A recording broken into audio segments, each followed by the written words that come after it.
কিন্তু সংস্কারের মধ্যে নিয়ে এসে সংবিধান সংস্কার করবে।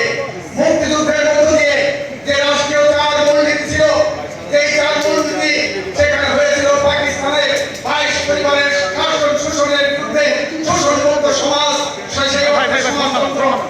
এখানে ধর্মভিত্তিক পাকিস্তান জাতীয়তাবাদ, তার বিপরীতে এখানে ভাষা ভিত্তিক বাঙালি জাতীয়তাবাদের ভিত্তিতে সেখানে বাংলাদেশের স্বাধীনতা সংগ্রাম সেখানে শুরু হয়েছিল। পাকিস্তানের 23 বছরের বেশিরভাগ সময় স্বৈর শাসন, সামরিক শাসন তার যাতা করে নিষ্পেষিত ছিল।